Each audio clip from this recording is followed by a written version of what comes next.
Petrus zag op de wind. Werd hij bang, bevreesd en begon te zinken. Door angst kwam hij in problemen.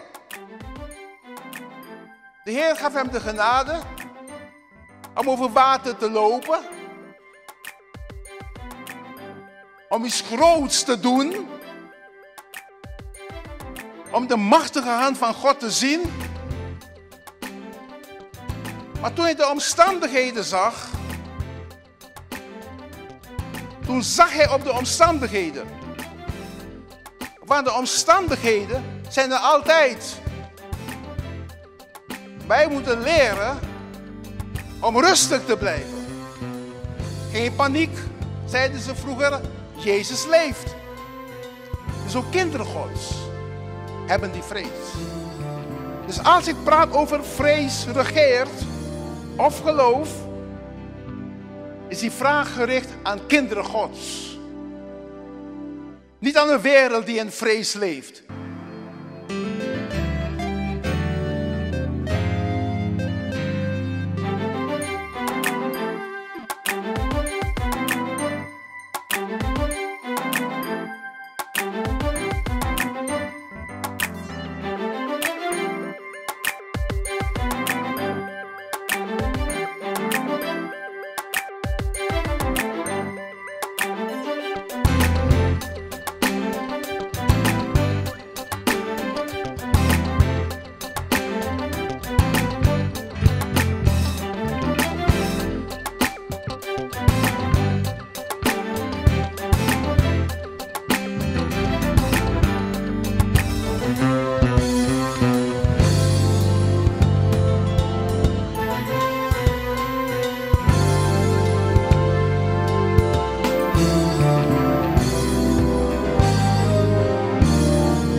Prijs de Heer.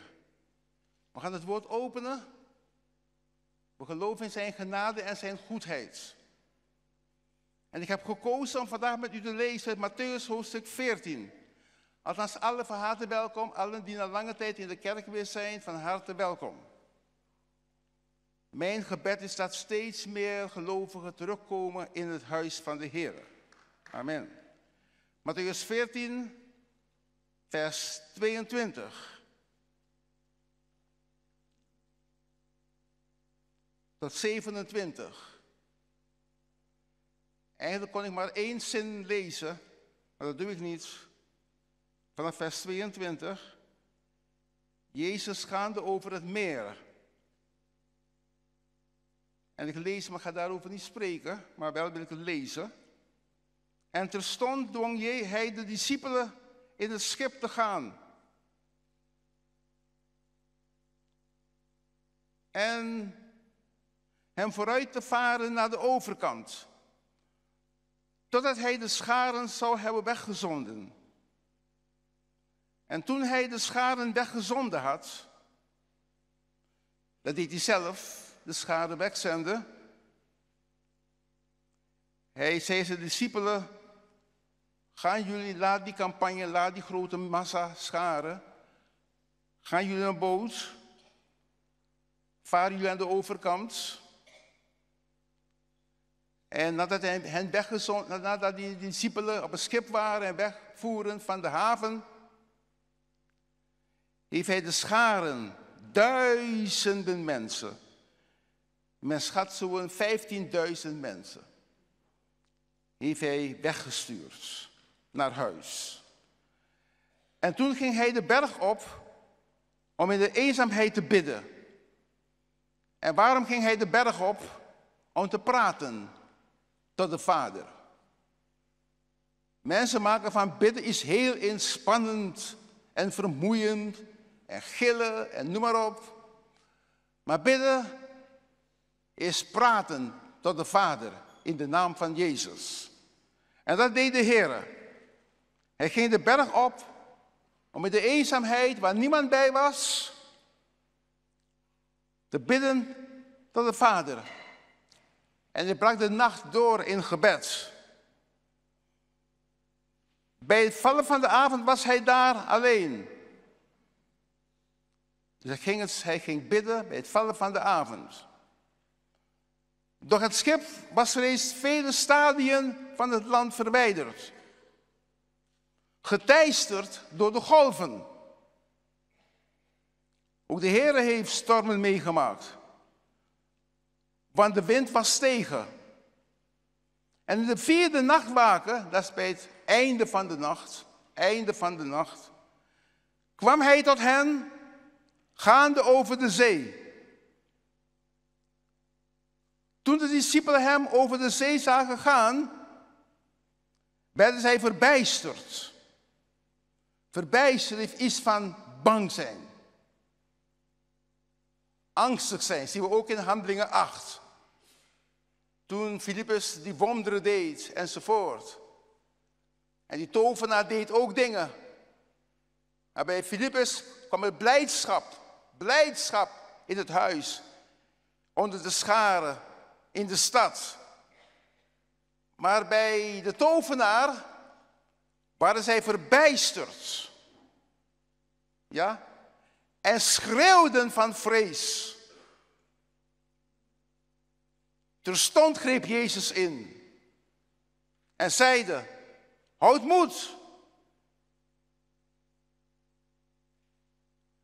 Ik ben het. Wees niet bang, wees niet bevreesd.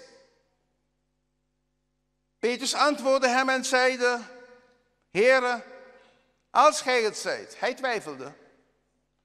Hij dacht, het is een spook, is een jorka, is een spook.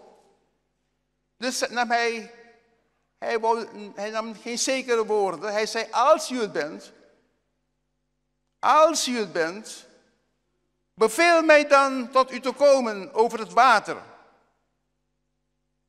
En hij zeide, kom. En Petrus ging uit het schip en liep over het water. En ging naar Jezus. Dank u, Heere. Maar toen hij zag op de wind, zo zijn wij mensen. We zien op de omstandigheden. We zien op de dingen die om ons heen gebeuren. Petrus zag op de wind. Werd hij bang, bevreesd en begon te zinken. Door angst kwam hij in problemen. De Heer gaf hem de genade om over water te lopen. Om iets groots te doen. Om de machtige hand van God te zien. Maar toen hij de omstandigheden zag, toen zag hij op de omstandigheden. Want de omstandigheden zijn er altijd. Wij moeten leren om rustig te blijven. Geen paniek, zeiden ze vroeger. Jezus leeft. De omstandigheden zullen er zijn, altijd zijn. Maar hij zag op de omstandigheden. Hij zag de wind. Hij werd bevreesd en begon te zinken. En hij schreeuwde, Mi massa yepimi. Help me, Heere, red mij.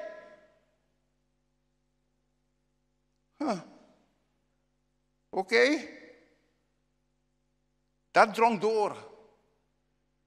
Zijn gil, zijn wanhoop, zijn angst drong door. En terstond stak Jezus zijn arm uit, zijn hand toe. En greep hem en zei tot hem, kleingelovige. Kleingelovige.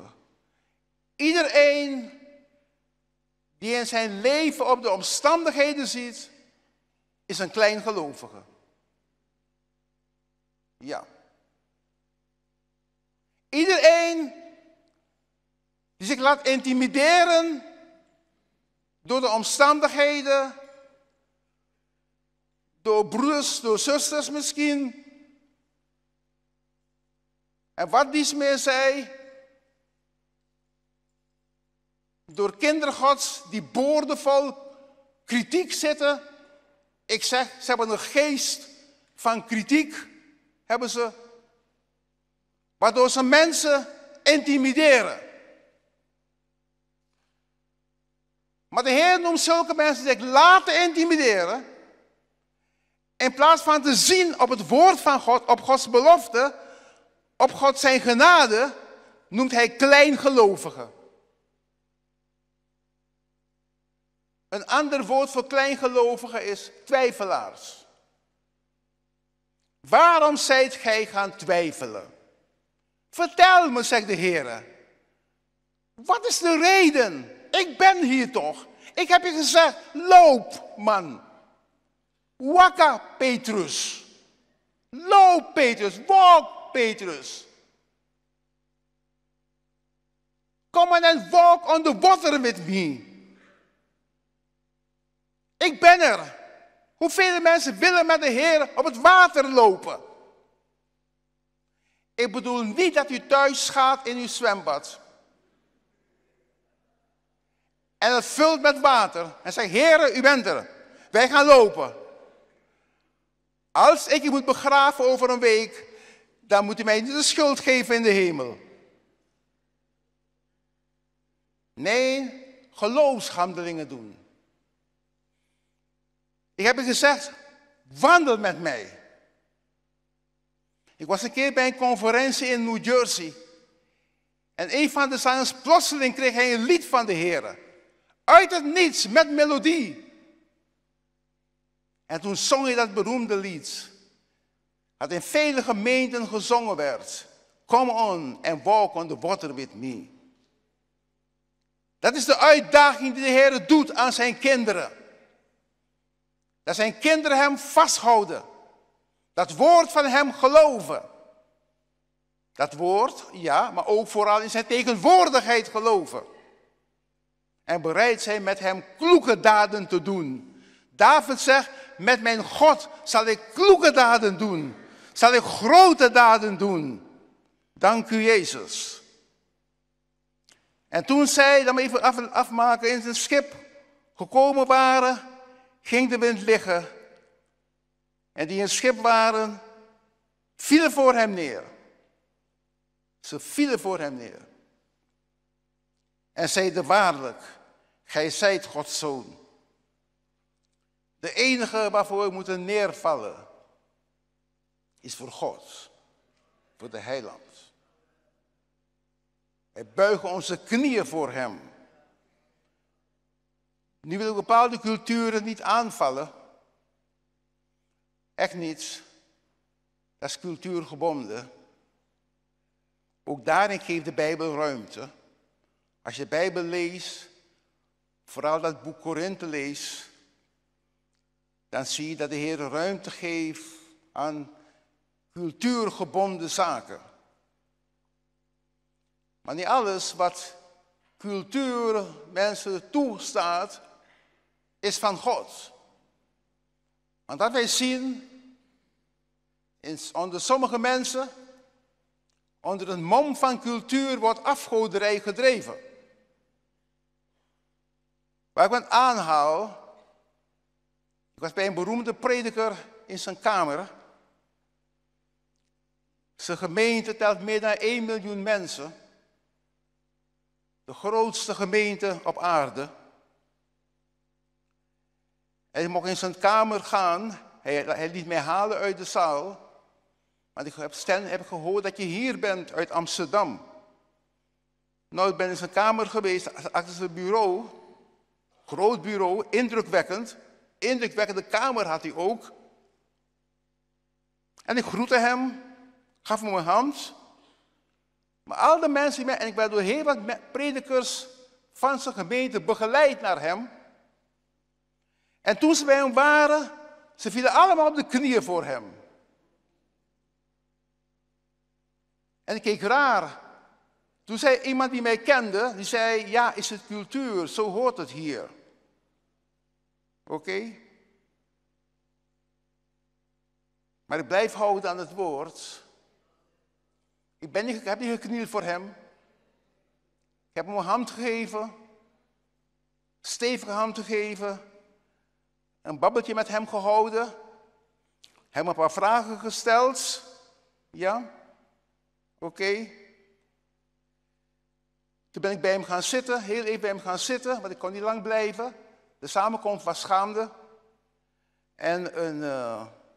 Maar niet geknield voor hem. Ik kom uit een andere cultuur.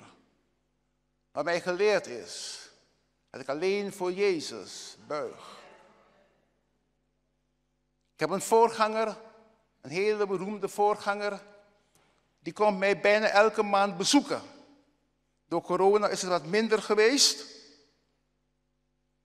En als hij komt en we babbelen en hij praat over de gemeente.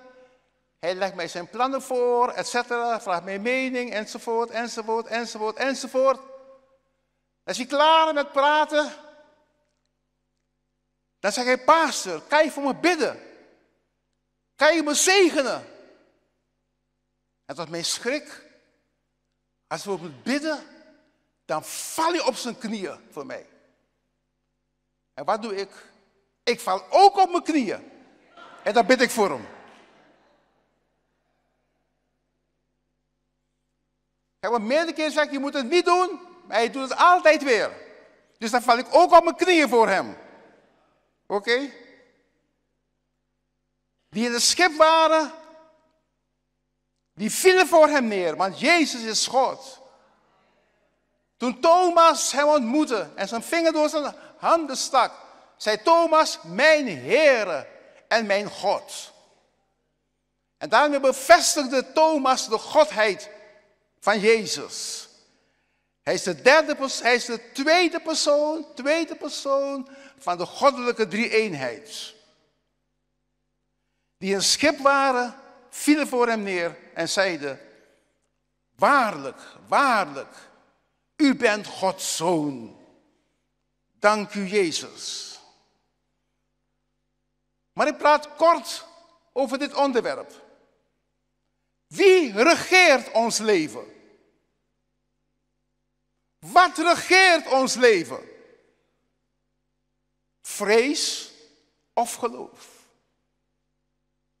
Wie is de baas van je leven? Vrees, angst, bezorgdheid, verbijstering of geloof? En deze vraag, ik stel het niet aan de zondaren, want we weten dat de wereld leeft in constante vrees. Vrees om zoveel dingen die om ons heen gebeuren. Er is een geweldige vrees in deze wereld. Waar je ook gaat, met wie je ook praat, je gaat geen mens vinden die zonder vrees is. Zonder angst is. Angst voor de dood. Mensen zijn bang om te sterven. Maar een kind van God hoeft niet bang te zijn om te sterven. Nee, want Jezus heeft de dood overwonnen.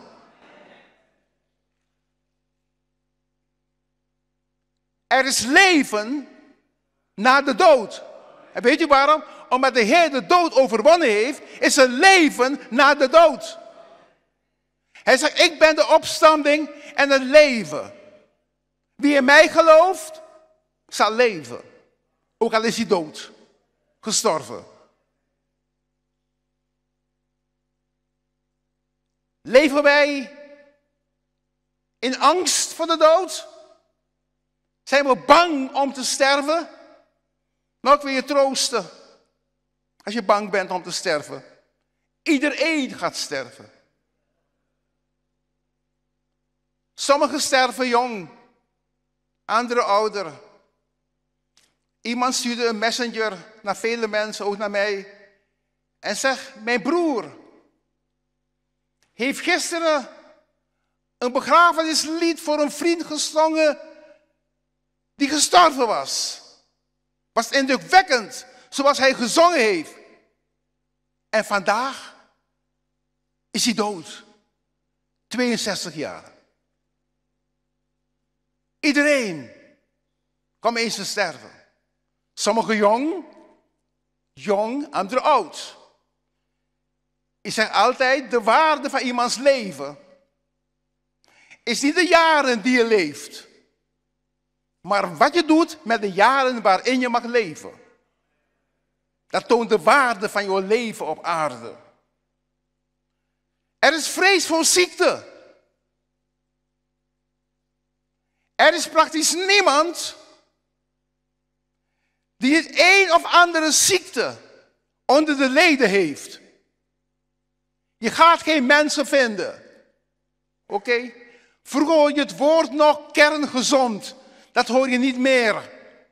Dat woord is geschrapt uit het woordenboek. Niet Van Dalen, maar een ander woordenboek. Ja? Maar er is vrees voor ziekte. U weet, er was coronatijd. Pas geleden. Sommigen willen corona laten doorgaan. En zeggen, ja, het komt weer. Geloof het niet. Oké? Maar het was een vrees voor corona. Er is nooit zo'n vrees over mensen gekomen in deze wereld. Niet voor niets wordt een pandemie genoemd. De vrees was onvoorstelbaar. De vrees voor corona. En nog steeds kom ik op plekken, in landen, waar nog steeds die vrees is. Oké? We waren in Ethiopië. En we kwamen van de kamer, we gingen ontbijten. En die dame riep ons terug met een pak in de hand. Jullie moeten je mondkapje op hebben. Anders mag je niet gaan bij het ontbijt. Pas als je eet, mag je het uitdoen. En dan zie je dat de vrees, die er nog steeds is, in vele landen, vele plaatsen in deze wereld. Vrees voor atoomoorlog. Meneer Poetin heeft mee gedreigd. Ik heb geprofeteerd. Er komt geen atoomoorlog. Ik heb de vrijmoedigheid genomen. Ik meende van God te horen dat er geen atoomoorlog komt. Dat was om de kinderen Gods te ontlasten van die vrees voor atoomoorlog. Maar nu zo'n vrees wat toeneemt van atoomoorlog is gaan liggen. De angst voor die kerncentrale in Oekraïne. Waar er over weer gebombardeerd wordt. Dat als bepaalde delen worden geraakt, er dingen loskomt.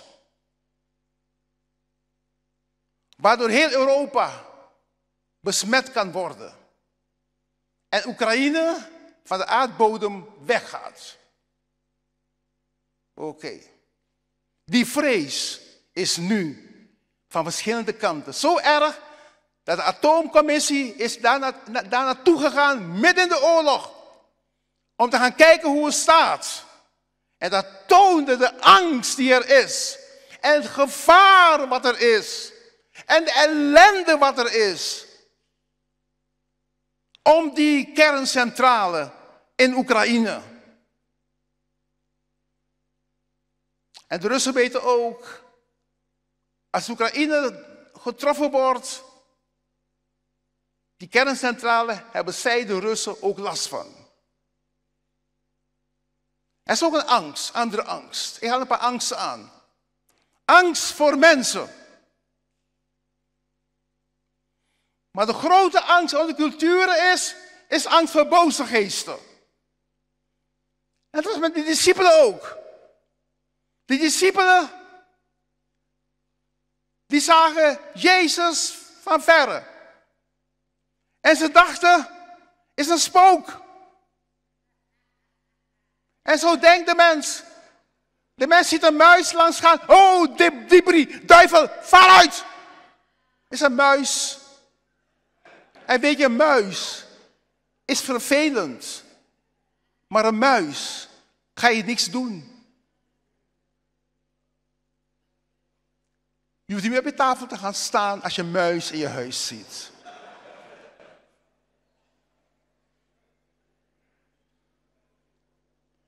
Je hoeft niet te gillen, Heere, help me.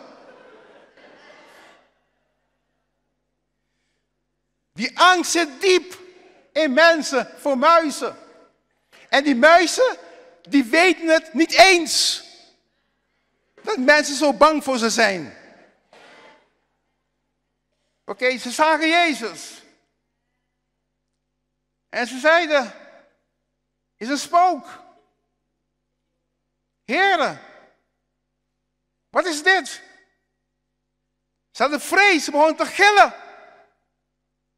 Enzovoort. Ja? Ik vraag me soms af waarom mensen die bevrijd worden van demonen zo gillen. Niet allemaal gillen dat die demonen laat gillen. Uit angst gillen ze. Anderen uit pijn in hun ziel gillen ze. Want pijn in de ziel kan vreselijk zijn. Dan gillen de mensen. Oké? En die discipelen, geharde mannen, vissers, sterke mannen, grootgebouwde mannen, die zagen Jezus. En die dag had hij volgens mij wit aan. Daarom die zangeres heeft gedacht, ik ga hierover preken, laat me ook wit aantrekken vandaag. En ze gilden, ze schreeuwden, Heere, red mij. Oké? Dus ook kinderen Gods hebben die vrees. Dus als ik praat over vrees regeert of geloof, is die vraag gericht aan kinderen Gods. Niet aan een wereld die in vrees leeft. De hele wereld is in vrees, zei de Amerikaanse president. Vrees en angst, zei de Amerikaanse president. Ik denk het was Lyndon Johnson. Ik ken die namen van die presidenten niet. Ik ken alleen van Trump, ken ik. Zijn naam vergeet ik nooit. Oké? En ze zeiden, en hij zei, vrees en angst kenmerkt het leven van iedere Amerikaan. En de president kon het weten. Ongelovigen hebben altijd angst. Voor kinderen Gods is dat niet nodig. Maar ook vaak verkeren kinderen Gods in vrees. Kinderen Gods, die kunnen winnen. Ze kunnen angst overwinnen. En ik ga straks aan het einde van de preek een paar dingen noemen. Ik moet nu eindigen, zie ik. Wat jammer. Mijn inleiding was te lang. Nou ja, sorry. Maar kinderen Gods kunnen en moeten vrees overwinnen. Absoluut. Oké? Hoe kan je vrees overwinnen? Door ons geloof in Jezus. Ons geloof in de Heer. Ze moesten geloven, het is Jezus. Ik ben het. Discipelen, wees niet bang. Oké. David had het best moeilijk. Was onder moeilijke omstandigheden.